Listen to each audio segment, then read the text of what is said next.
हमारा एक व्यक्तित्व श्रृंखला है, उसमें आज की कड़ी में हम जाने पहचाने कवि साहित्यकार सुनैना तुरंत जी का साक्षात्कार करेंगे, जो हाथ से बोलने के चिर प्रचुर जो कवि हैं, लेखक हैं और गद्य में भी लिखते हैं, रचनाकार हैं।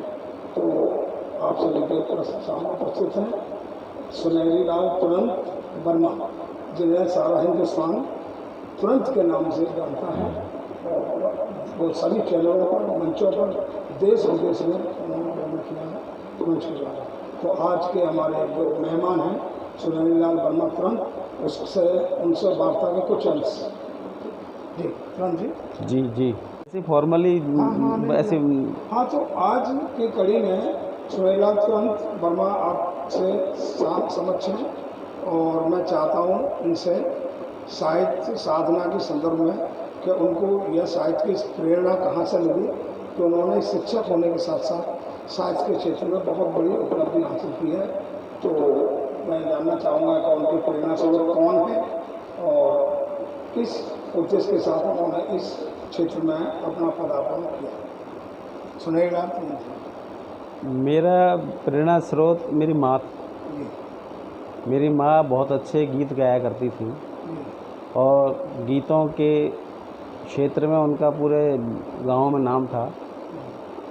मेरा गांव एक छोटा सा कस्बा था, मैडू हाथरस के पास। तो मैं वहाँ रहता था। पहली क्लास में तो मुझे पता नहीं, मेरे पिताजी एडमिशन कराने गए थे मेरे, तो एक लाल से अंगोछे में कुछ थोड़े से बतासे बांध के लेके गए थे। मेरा एडमिशन कराया, बतासे बांटे थे, मैंने बतासे खाए भी थे। तो वो तो पता है। उसके बाद में मेरे पिताजी कभी स्कूल नहीं आए। गए क्यों नहीं कि मैं स्कूल में अपनी पढ़ाई लिखाई में अच्छा था। दूसरी क्लास में मुझे 40 तक पहाड़े याद थे। तो हाँ, दूसरी क्लास में, और हम क्लास में बोला करते थे। और वो याद करने की शक्ति वहीं से शुरू हुई। घर में माँ जी के, दादाजी के, हमारे के पिताजी के संगीत में रुचि थी। तो उस रुचि के साथ साथ दूसरी, तीसरी, चौथी क्लास में कविताओं को याद करते थे, खूब क्लास में सुनाते थे। तो वो वहाँ से मुझे ये कविताएं गाने का शौक़ लगा। तो आपकी प्रेरणा स्रोत आपकी माता जी हैं। और हमारे गुरुजी थे एक गंगाशरण जी, वो बहुत याद कराते थे, बड़ा शाबाशी देते थे, और शाबाशी जो है वो काम करती है। बहुत धन्यवाद है कि ऐसी माता प्रभु सभी को दे, जो उनके अंदर वो संस्कार दें, वो आदर्श दें। तो इस विषय को मैं बढ़ाते हुए कहना चाहूँगा कि आपने एक शिक्षक के रूप में और छोटे छोटे बच्चों को पढ़ाया है। तो मैं जानना चाहता हूँ, हमारे श्रोता जानना चाहते हैं कि आपने, जैसे कि हमारा विषय संस्कारों का है, संस्कार सारथी यूट्यूब चैनल है, तो हम संस्कारों को प्राथमिकता ज़्यादा देते हैं। तो शिक्षा के साथ आप संस्कारों को कितना महत्व देते थे, मैं ये हमारे सभी श्रोता जानना चाहता हूँ। आदरणीय, शिक्षा तो मेरा धर्म था, कर्म था। संस्कारों पर मैं ज़्यादा ध्यान देता था। संस्कार जब तक नहीं है विद्यार्थी के अंदर, तब तक वो शिक्षा ग्रहण कर नहीं सकता।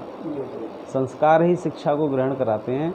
तो मैं अपनी क्लास में बेशक 10 मिनट पहले संस्कारों पे, नैतिकता पर बात किया करता था। उसके बाद बच्चे को अपने काबू में लेकर के, जब उससे उसकी अंतर शक्तियाँ जो है मुझसे जुड़ जाती थी, तब मैं उसको पढ़ाता था। उसको बड़ी जल्दी याद हो जाता था। अच्छा, महत्वपूर्ण बात यह है कि आपने एक साथ 3 जिम्मेदारियों का निर्वहन किया, तो उसको किस तरह से कर पाते हैं? जैसे शिक्षक के तौर पर, कवि के तौर पर मंचों पर जाना, शिक्षक के तौर पर विद्यालय जाना, और दूसरा अपने साहित्य रचना करना, कविताएँ लिखना, तो समय देना, तो इन सारी जिम्मेदारियों को एक साथ कैसे निर्वहन किया?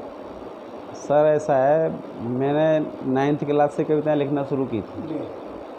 और 9th में मैंने पहली पैरोडी लिखी थी, तो मुझे पुरस्कार मिला था। जी जी, वो सुनाएंगे? वो पहले पैरोडी सुनाऊंगा उसके बाद। और वो समय 69 की बात थी और पाकिस्तान का युद्ध होके चुका था। अच्छा। 65 का, 66 में, 65 में। 65 में। तो उसका जो वो दिमाग में वो था, लड़ाई का, युद्ध का जो कि वातावरण एकदम छाया हुआ था और बड़ा जोश था उस 9वीं क्लास में भी हमें। तो हमने लिखी थी, 15 अगस्त को सुनाई थी एक कविता, ये पैरोडी। सुनाइए जरा। कि डरो मत गोली से, खून की होली से, खेलो रे खेलो जवान। डरो मत गोली से, खून की होली से, खेलो रे खेलो जवान। अरे मत आना हार के, डरो मत गोली से, खून की होली से।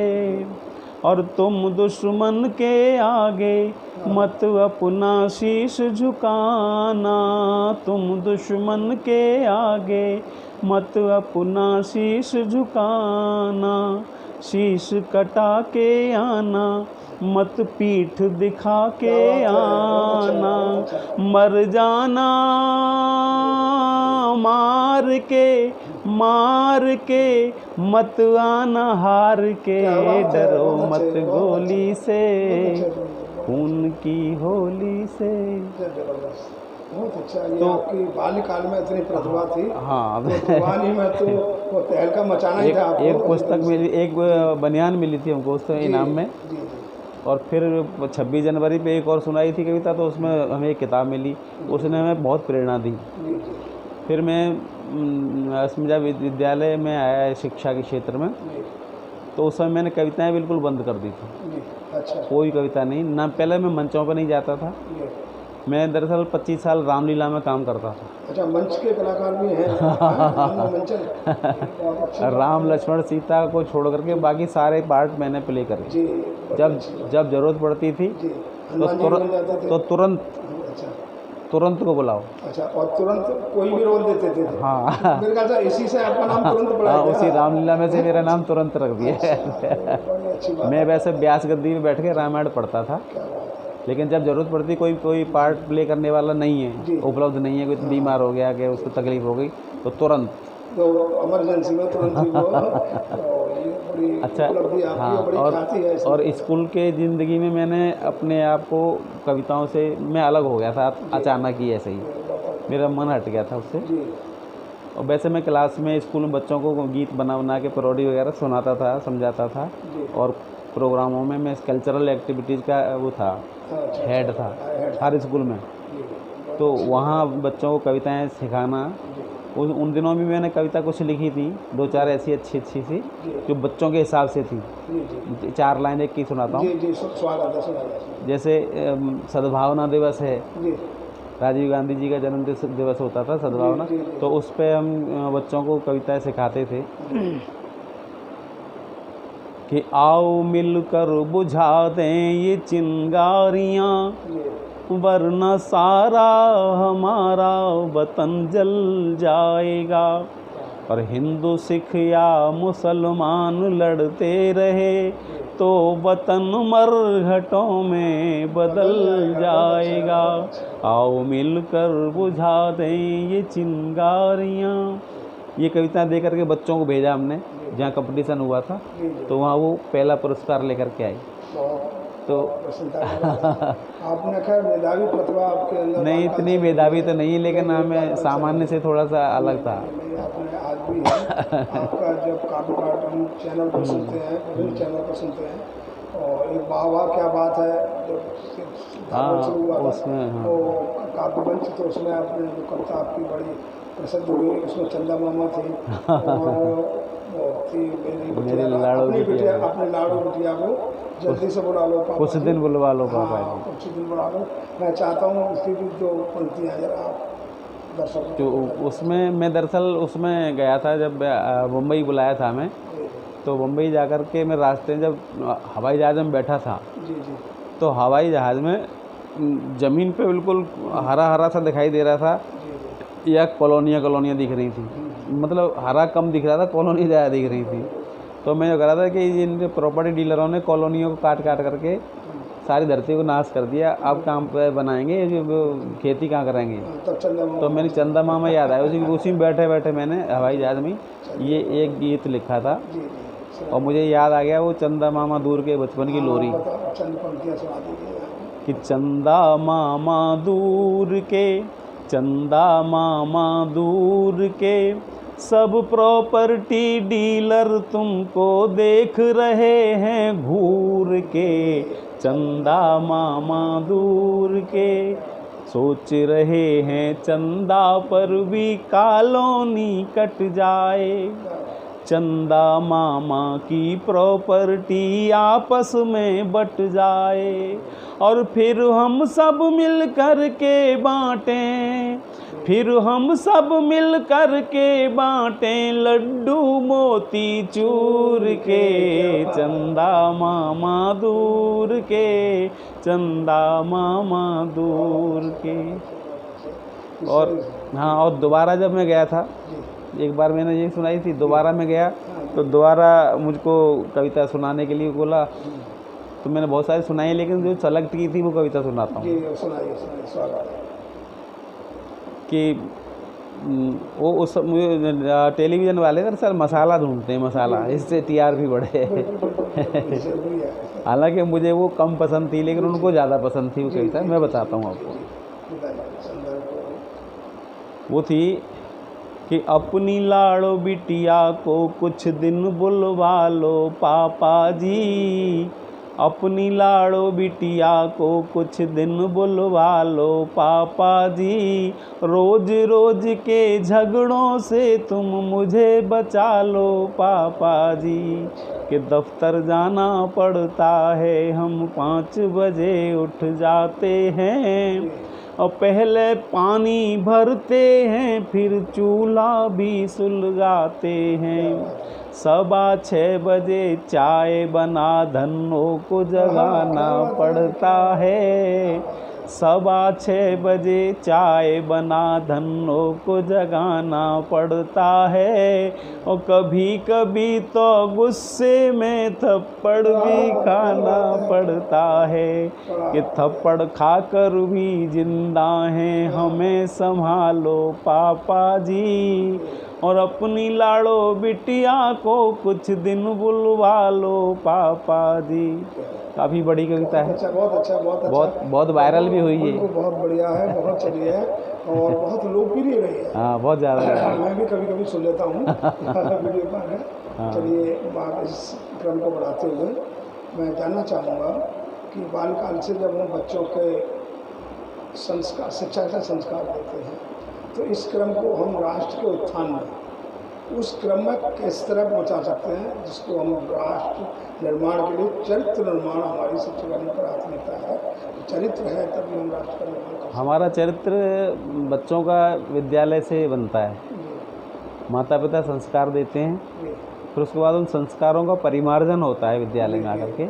अगर शिक्षक अच्छे मिल जाते हैं तो बच्चों को अच्छे संस्कार मिलते हैं, और शिक्षक नहीं अच्छे होते हैं, सब तरह के शिक्षक हैं, शिक्षक यदि अच्छे नहीं हैं तो संस्कार जो है बच्चे नहीं ले पाते। मैंने हमेशा प्रयास किया कि मैंने बच्चों को, अपने बच्चों को, बेशक मैं पिटाई कर देता था कई बार, लेकिन संस्कार जो है मैं पहला मेरा काम था। बहुत अच्छी बात है। अभी 2-3 महीने पहले मेरे पास एक फ़ोन आया था, तो बोला मैं सुजीत बोल रहा हूँ। मैंने कि पहले प्रणाम गुरु जी, मैं सुजीत बोल रहा हूँ। कि तो आप कौन? कि जी सुजीत। मैंने कि मेरा तो एक स्टूडेंट था। बोलो मैं आपका स्टूडेंट हूँ। मैंने एक स्टूडेंट था बहुत पहले, सन 84-85 में। तो वो बहुत शरारती था और स्कूल के बाहर भाग जाता था पीछे के दरवाजे से, तो मैं उसकी बहुत पिटाई लगाता था। उसके बाद कोई सुजीत नहीं आया। तो बोला वो वही वाला मैं हूँ। मैं वही वाला हूँ। मैंने कि अब क्या कर रहा है भाई? तो बोला कि जी मैं सत्यवती कॉलेज में प्रोफेसर हूँ, दिल्ली यूनिवर्सिटी में। तो मैंने कहा अब फ़ोन किस लिए किया है, उसका बदला लेगा क्या?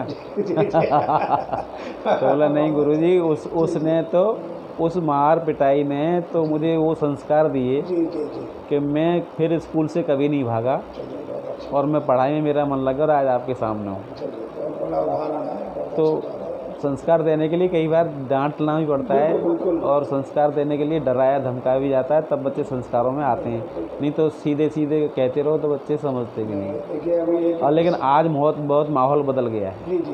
आज बहुत माहौल बदल गया है। देखिए, एक अभी मोदी जी ने भी अभी भूमि पूजन के समय एक वाक्य दिया था, और उसके बाद जो हमारा श्री रामचरितमानस का वचन है, कि भय भी न होए न कोई। हाँ, उन्होंने बताया कि जब तक भय नहीं देंगे तब तक लगन नहीं लगती, लगन नहीं होती, लगती। इतनी होती आदमी में जो कार्य क्षमता नहीं बढ़ती, संघर्ष क्षमता नहीं बढ़ती, और कहीं ना कहीं से वो कार्य के प्रति संकल्पवान नहीं बनता नहीं है। होता।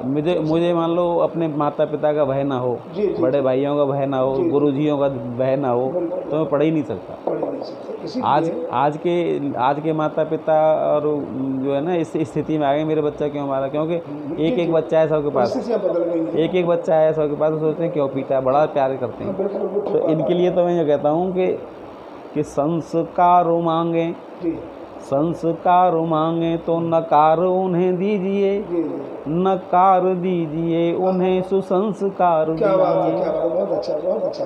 तो हम संस्कारों की बात तो ही होनी चाहिए, वही हमारा चैनल है, वही हमारा तो मूल संस्कार उद्देश्य मांग, अगर संस जो हैं हमारे जी, जी, संस्कार मांगते हैं तो नकार उन्हें दीजिए, बिल्कुल बहुत अच्छा बहुत अच्छा। और नकार दीजिए हाँ उन्हें सुसंस्कार दीजिए। बहुत अच्छा है, बहुत सारगर्भित है, और बहुत आज कहते परिस्थिति परिप्रेक्ष्य हाँ, हाँ। संदर्भ है, क्योंकि हम संस्कार हैं तभी हम राष्ट्र का उत्थान कर सकते हैं, चरित्र का निर्माण कर बिल्कुल, सकते हैं, और बच्चों के प्रति जो आत्मनिर्भरता की बात मोदी ने कही है, राष्ट्र उत्थान की बात कही है, अध्यात्म की बात है, तो इन सब का आधार जो है संस्कार है। बिल्कुल। इसीलिए उनकी आवश्यकता है। तो इसी क्रम में मैं एक बदलते परिवेश के साथ एक अगला प्रश्न रखना चाह रहा हूँ कि आज देश दुनिया में हर तरफ कोरोना वायरस का संक्रमण इतना ज़बरदस्त है, तो इतना प्रभावी है कि इसने सारे दुनिया की जो दैनिक गतिविधियों को बदल दिया है, सामाजिक गतिविधियों को सबको बदल है दिया है, आध्यात्मिक दृष्टिकोण को बदल दिया है। तो इस बदलते हुई जीवन शैली में आप अपने आप को किस तरह महसूस करते हैं, और दूसरे लोगों को किस तरह की प्रेरणा देना चाहते हैं कि इस माहौल में जीने के ये अभ्यास किस तरह से करें?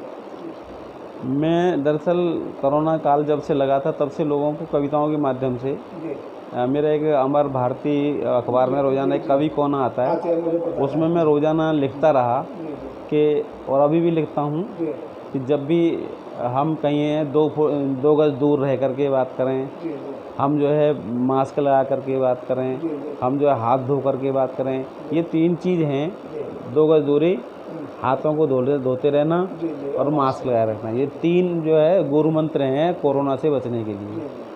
और अनावश्यक रूप से कहीं जाएं नहीं, बहुत ज़्यादा ज़रूरी हो तो कहीं जाएं, और सब्जी इत्यादि हैं सब चीज़ों को धो करके सैनिटाइज करके। हाँ, तो मैंने उस समय भी अच्छे गीतों के माध्यम से लोगों को जागरूक किया था। जी जी सुनाइए। वो लिखा था, और सारा भारत ही खड़ा है सीना तान, कोरोना तेरी ऐसी तैसी। और सारा भारत ही खड़ा है सीना तान, कोरोना तेरी ऐसी तैसी।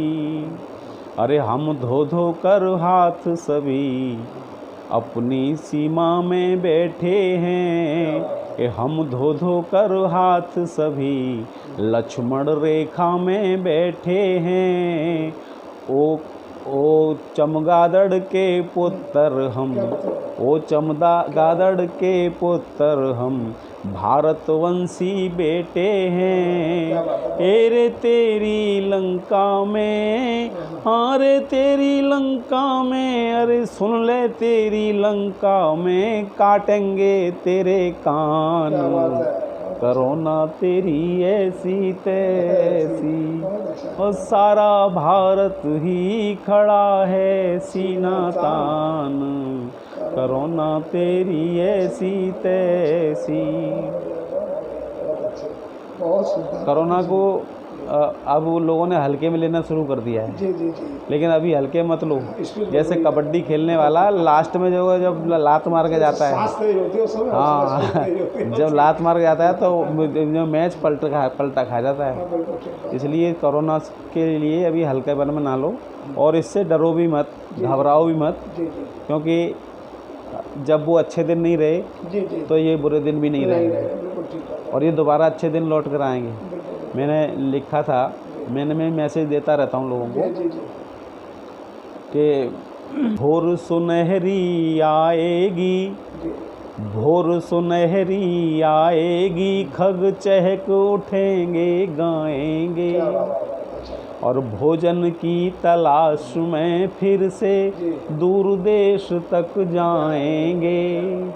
और परिवर्तन है नियम प्रकृति का, जी, जी। रंग बदलती रहती है, बहुत अच्छा, बहुत अच्छा। और नहीं रहेंगे सदा बुरे दिन, अच्छे दिन भी आएंगे। नहीं रहेंगे सदा बुरे दिन, अच्छे दिन भी आएंगे। अच्छा जी। तो ये अच्छे दिन और बुरे दिन जो है हम बनाते हैं, हम ही बिगाड़ते हैं। जी, जी। इन बुरे दिनों में भी अच्छाई ढूंढो। हाँ, बिल्कुल। ये बुरे दिन में हमने क्या अच्छाई ढूंढी जी, जी। कि हम पहले रोटी बनाना नहीं जानते थे, जी। आत्मनिर्भर नहीं थे, जी, जी, जी।